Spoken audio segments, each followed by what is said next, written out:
बच्चों कल subtraction of two vectors के बारे में हमने पढ़ा था कि r is equal to a minus B है, तो हमें क्या करना होगा कि उसको a प्लस माइनस बी करेंगे और सेम जो एडिशन वाला ट्रायंगल लॉ है उसको फॉलो करते हुए बस a में ऐड करेंगे माइनस बी को।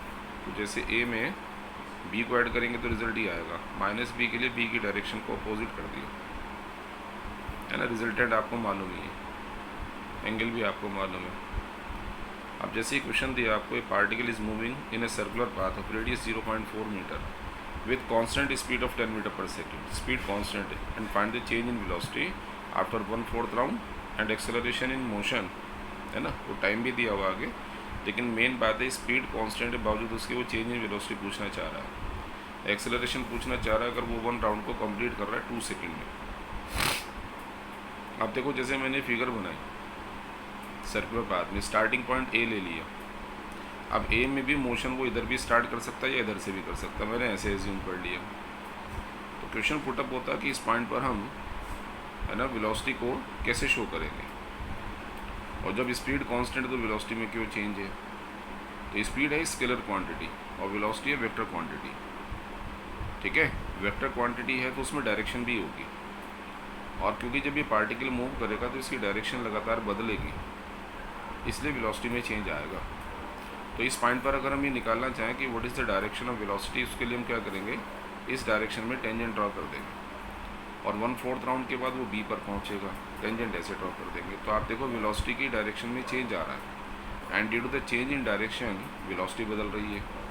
वेलोसिटी बदल रही है तो एक्सेलरेशन होगा। अब मैं वही लिख रहा हूँ, देखो कि velocity will change due to change in direction. Starting point A ले लिया, आफ्टर 1/4 बी ले लिया, डायरेक्शन में चेंज हुआ 90 डिग्री का, क्योंकि आपको मालूम है पूरा राउंड 360 का होता है, तो 1/4 90 का होगा। ओके, चेंज इन वेलोसिटी को लिखेंगे delta v is equal to v2 minus v1। देखो वेक्टर फॉर्म में लिखना होगा क्योंकि डायरेक्शन बदल रही है। अब जब ये माइनस के इक्वल आ रहा है तो डेल्टा v की वैल्यू जब निकालेंगे तो a square plus B square minus 2ab cos theta के फार्मूले से, ये कॉस 90 होगा यहाँ, ये टर्म 0, इनकी वैल्यू प्लेस करके आ जाएगा। बात रही डायरेक्शन की कि डेल्टा v का एंगल अल्फ़ा ले लो, किसके साथ, v1 के साथ, वही पुराना formula, v2 sin 90 v2 cos 90 v1, है ना। sin 90 1 होगा, v2 रह जाएगा, cos 90 0 होगा, ये v1 रह जाएगा। 10/10 1 45 डिग्री आंसर आ गया। अब बात रही एक्सेलरेशन की, इसने दिया था एक राउंड कंप्लीट करता है 2 सेकंड में, एक राउंड पूरा, तो 1/4 कितनी देर में करेगा, 2/4 सेकंड में। तो एक्सेलरेशन जो निकालेंगे delta v by delta T में, डेल्टा v की वैल्यू ये टाइम हो गया 2/4, है ना। 2/4 क्यों लिया, क्योंकि 1/4 राउंड का टाइम लेंगे। ओके, कारण है डेल्टा v भी 1/4 राउंड में है। तो ये क्वेश्चन आपका सॉल्व हो गया माइनस वाले बेस पर, और इसमें उसने कहा नहीं कि माइनस करो, ये तुमने सोचना था। ऐसे ही सेकंड क्वेश्चन था, देखो एक और, the minute hand of a clock is 2 centimetre long and moving with the speed of 6 centimetre पर सेकेंड। अब ये कहने की जरूरत नहीं रह जाती कि स्पीड उसकी कांस्टेंट होगी, क्योंकि जो क्लॉक की हैंड होती है तो स्पीड कांस्टेंट चलती है। फिर वही find change in velocity during 6 PM to 6:15 PM, 6 PM to 6:30 PM, and also find acceleration. अब you know that 6 PM to 6:15 PM, है ना। 6 PM पर वो जो मिनट वाली एंड होगी वो यहाँ होगी, 6:15 पर यहाँ आएगी, और चलती वो इधर को ही है, वो इधर चल नहीं सकती, तो इसकी डायरेक्शन तो डिसाइडेड थी। तो आप कहेंगे साहब ये डायरेक्शन पहले ये रही होगी और 6:15 पर ये डायरेक्शन आ जाएगी। तो वही मैंने लिखा v1 एंड v2 की वैल्यू तो है सेम, 6 मीटर पर सेकेंड, देखो वेक्टर नहीं लगा हुआ है, वैल्यू सेम है, थीटा 90 है। Delta v is equal to v2 minus v1, इसकी वैल्यू फिर उसी तरह से निकलेगी जो पीछे किया आपने, एंगल 90 लेना। और 6 PM से 6:30 पे, देखो 6 PM पे डायरेक्शन ये, 6:30 पे ये है, तो v1 v2 6 है, गलती से v2 माइनस v1 6 माइनस 6 0 मत कर देना, क्योंकि ये तो तुमने केवल वैल्यूज़ को माइनस कर दिया, डायरेक्शन भी तो है।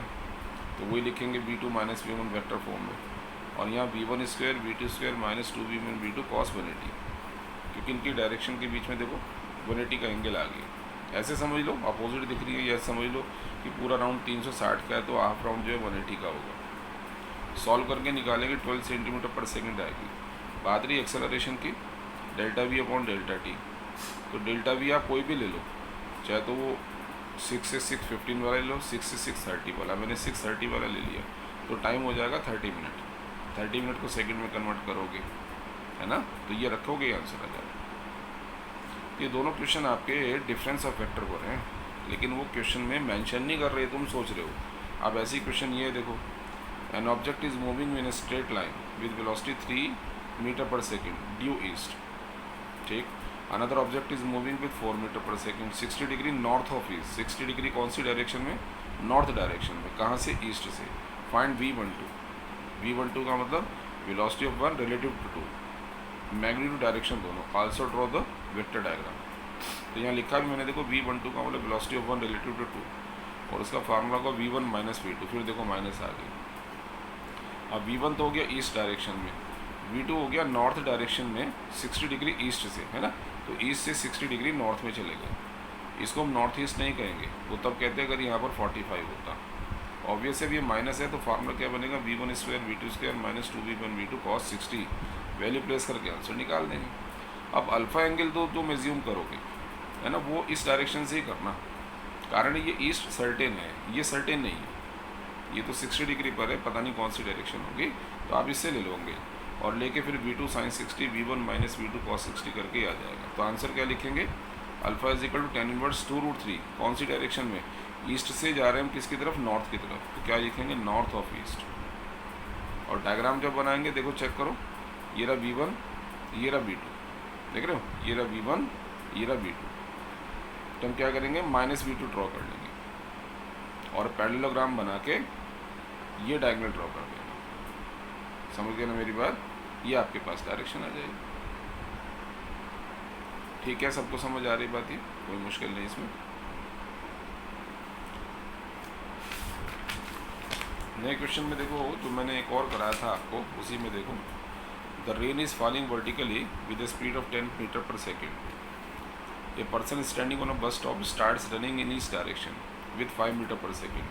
Find in which direction he should hold the umbrella to protect him from rain, show by diagram. अब देखो, कल एक क्वेश्चन किया था हमने, उसमें क्या था? रेन फॉल हो रही थी और विंड ब्लो करने लग गई थी, तब भी हमने क्वेश्चन ये किया था। अब विंड में यहाँ क्या है कि पर्सन खड़ा हुआ, वो दौड़ने लग गया। तो आपको डिफरेंस ये समझना चाहिए कि जब विंड ब्लो करेगी ना, आदमी अपनी जगह खड़ा हुआ है, तो विंड के साथ रेन की डायरेक्शन बदलेगी। तो वहाँ पर हमने निकाला था रिजल्टेंट वेलोसिटी।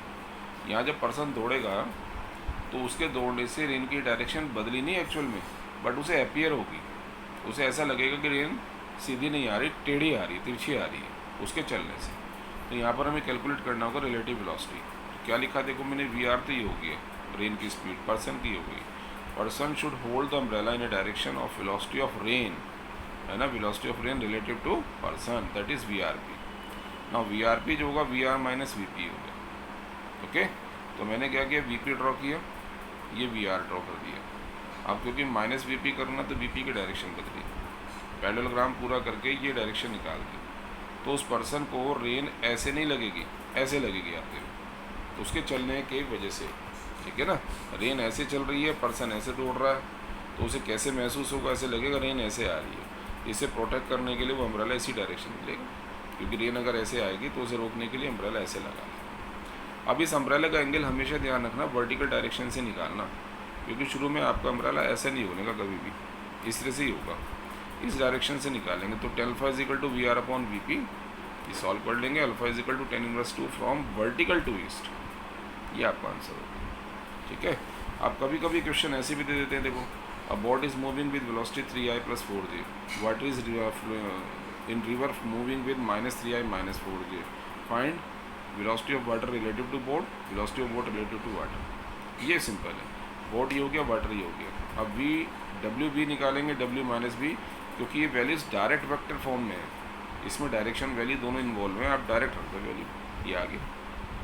अब आपको लगता है सर इसका आंसर कितना होगा, ये तो तुमने वेक्टर फॉर्म में निकाल दिया, तो आंसर के लिए तुम्हें याद है 6 का स्क्वायर 8 का स्क्वायर करके आंसर निकाल दो। ऐसे VW करोगे, VB - VW, VB की वैल्यू VW की वैल्यू रखो, सॉल्व करोगे फिर वही आ जाएगा, इसकी वैल्यू निकालोगे फिर ये आ जाएगा। यहाँ पर हम मीटर पर सेकंड नहीं लिख पाए, क्योंकि इसने ना यहाँ पर स्पीड तो गिवन है, इसमें कुछ लिखा नहीं, तो इसलिए यहाँ यूनिट लिख दे रहे हैं, सिंपल यूनिट।